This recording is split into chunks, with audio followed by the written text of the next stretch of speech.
act immediately.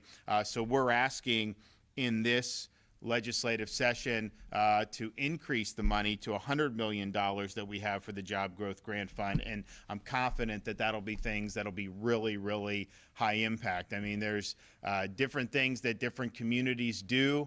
Some of them have an ability to do certain things. Some of them can do most of it, but maybe need us to come in and help to get them over the hump. And so there's been a whole range of ways where we've been really able to make a huge, huge difference. So that is going to be a priority of ours in the upcoming legislative session, and continuing to make sure that we're doing what we need to be doing with infrastructure in a variety of ways. I mean, this is stormwater and making sure that we're resilient in the face of storms, but then you also have, you know, the traditional roads, bridges that are important because the state is growing. So we look forward to having a good couple of months up there in Tallahassee, and I think everybody's really excited about being able to get an awful lot done. So, but in the meantime, I'm happy to be here with Secretary Eagle and with the members of the council and the commission to be able to deliver almost $17 million for a very worthwhile project. So Dane, you want to come up and say a few things? Yeah, thank you all. It's good to be back in Southwest Florida. I want to thank the governor for his commitment to the area and all of Florida, especially when it comes to hurricane resiliency. At DEO, we have the Office of Long-Term Resiliency,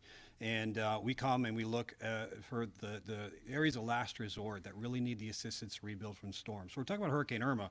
That was in 2017. I was at the EOC with many of the people behind us, riding out the storm. We come out on the other side, and Bonita Springs was one of the harder hit areas when it came to flooding. Feet of water standing for weeks. And this award is going to help them complete that project to make sure that that is a thing of the past. And we're going to be doing more across the state, so we're excited about those opportunities.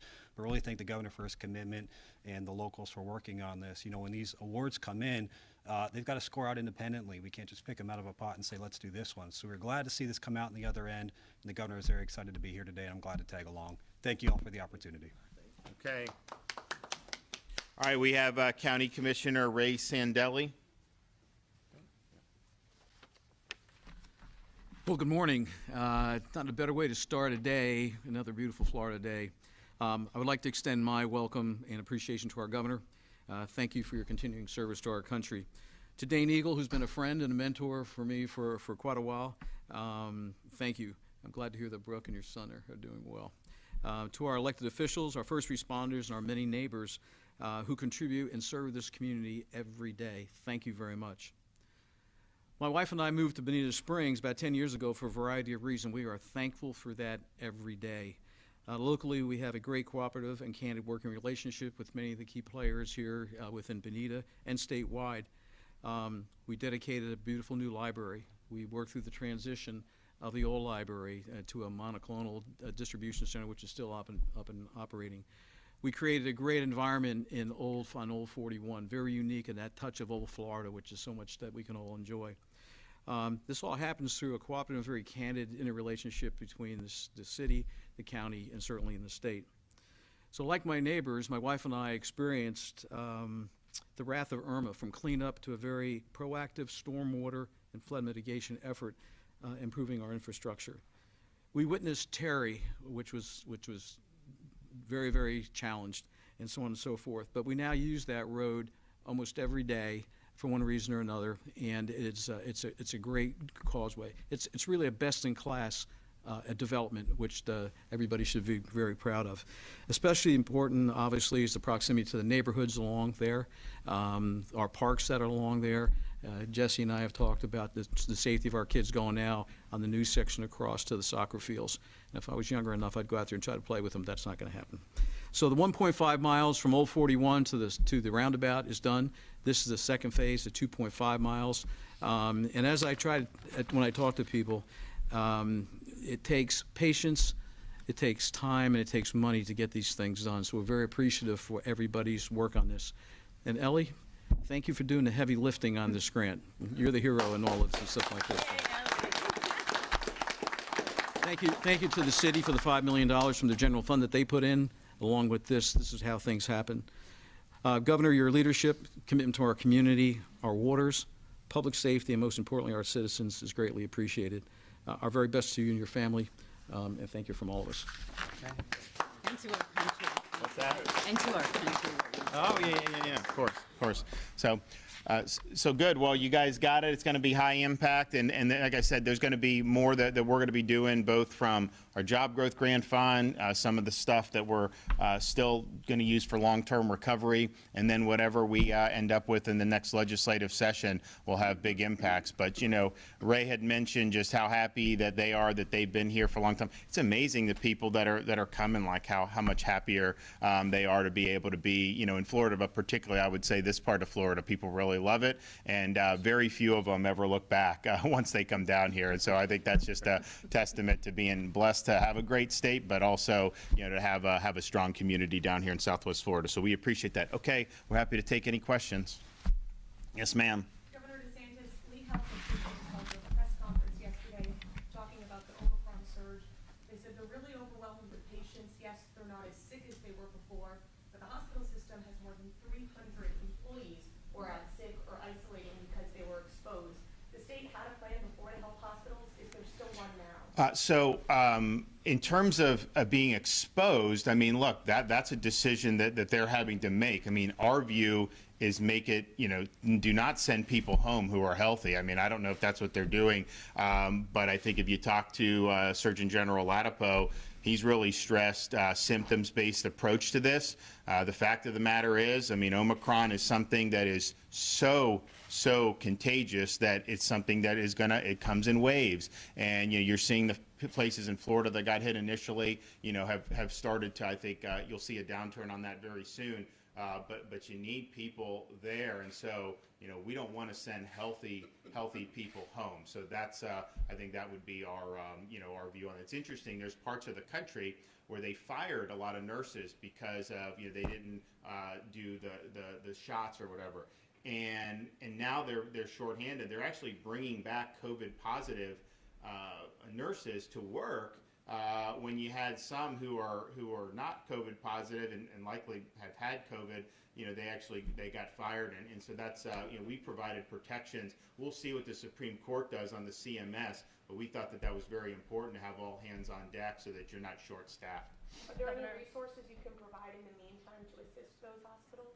In terms of us providing nurses? Staffing? Well, look, they've, I mean, I think our view was we did that at the outset because we kind of got caught, but, you know, there's all these hospitals have the ability to be able to bring in, I mean, it's expensive because there's a huge demand for it, but that's something that a lot of them have planned for and have been able to do.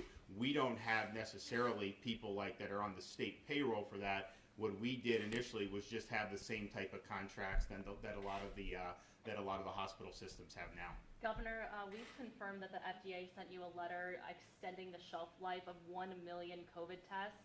Wondering what will be done with them. We've talked to one Cape Coral Medical Center who could really use those tests. So I think it's important on the old Abbott test, because this has been, I think, reported in ways that are inaccurate. The federal government promised all these tests, right? They said at-home tests, all this other stuff. Well, nothing was happening. And so we had a situation, there's a huge demand for testing. We also, though, in Florida said, you know, people don't need to be running to the emergency room who are healthy to try to get a test. We really want to focus on people who are higher risk. And so we were able, it wasn't easy, we were able to procure a lot of those at-home tests. And those have, so long-term care, we focused that. So those have gone out to there. That has nothing to do with those Abbott tests. Those at-home tests, we got off the market. Again, it's not easy to get because there's a huge demand for this. But we felt that because the feds had said they were going to do it and they didn't, that we needed to come fill that void. The Abbott tests were tests from, you know, a while ago. And they basically, Department of Emergency Management sources upon request. The end of the summer, they had expired. The FDA agreed to extend it for 3 months, but those 3 months were almost zero demand in Florida for testing because we had such low COVID prevalence. Then when we got into, so then the most recent expiration was December. You started to see more of a demand for tests. The Division of Emergency Management had been asking about the extension for a long time, got no answer. Finally got some answer for it, and so now those are available. So those are going to be sourced just like they would have been had they been authorized. And so different testing centers, different county health, people that want them, going to go. But those are not at-home tests. Those are older Abbott tests. They do not, you can't just send them to people's home. It's literally a box with like 40 tests in it and just one little tube of the solution that you have to put in there. And so they really need to be done by, in a test center, or they need to be done at a county health department or something like that. So those are all going out. But I think the department basically was correct to not send if they may not have been accurate. And so they needed the FDA to be able to say that. It took the FDA a long time, but it takes them a long time to do everything, unfortunately. Those are not at-home tests. The at-home tests that we were able to procure are new. Look, I think there's questions about how accurate some of these instant tests are with Omicron. I don't know definitively. I can't tell you.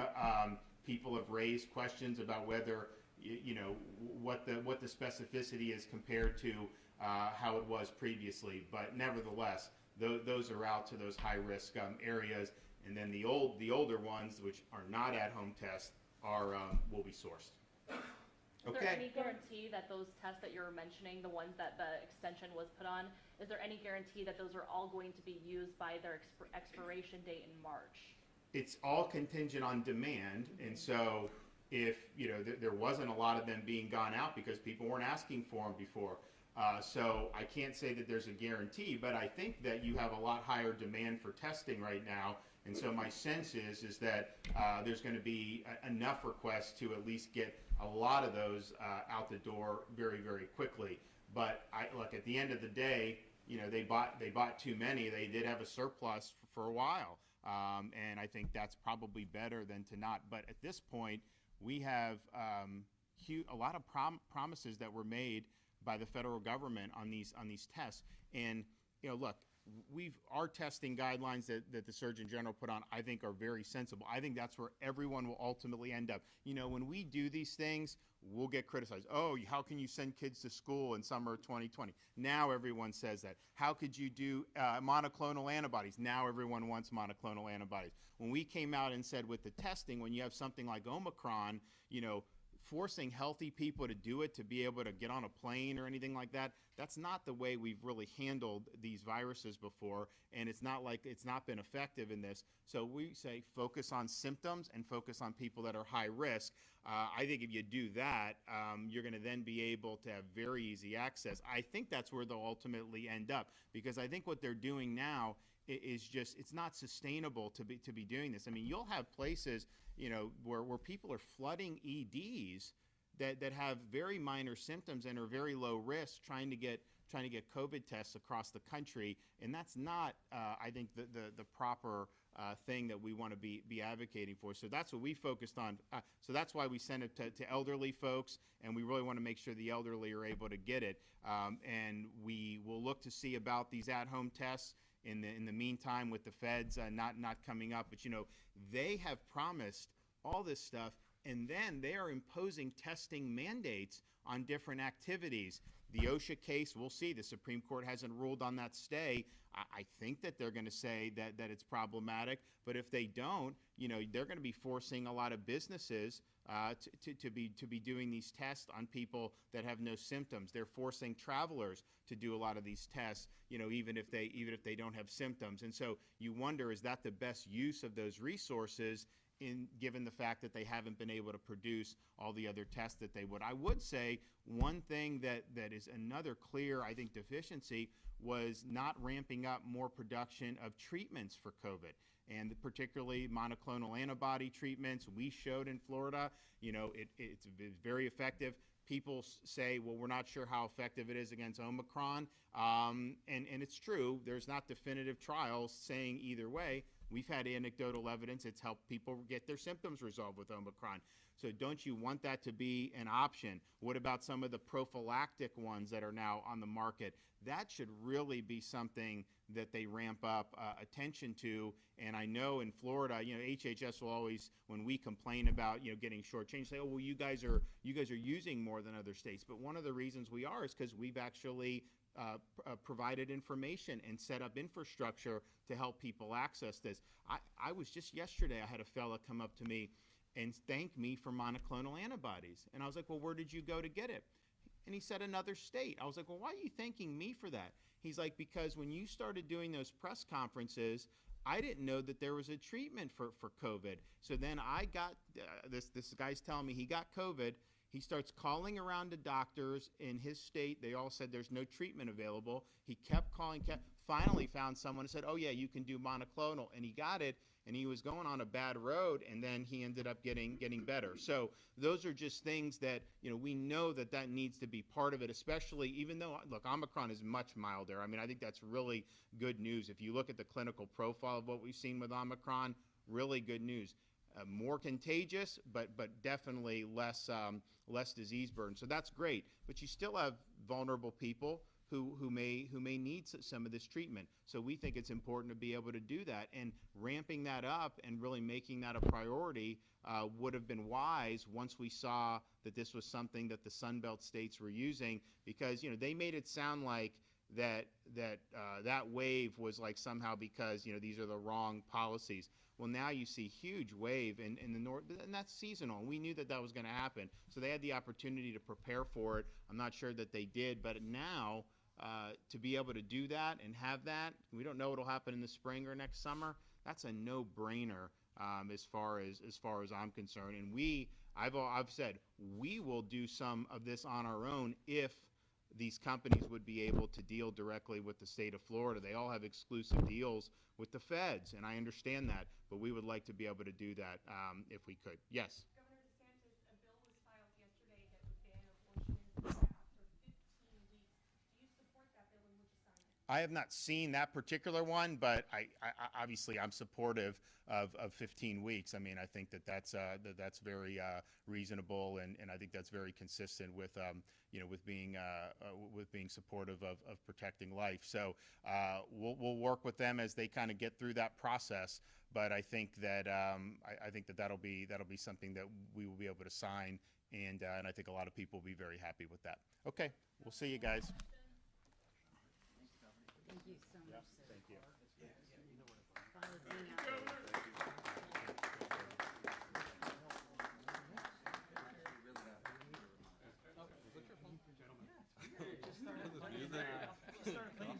I was like, hey, we're in church. As long as it doesn't say good morning, Brian. Okay, hey, can I call you Frank now? Okay, great, thank you.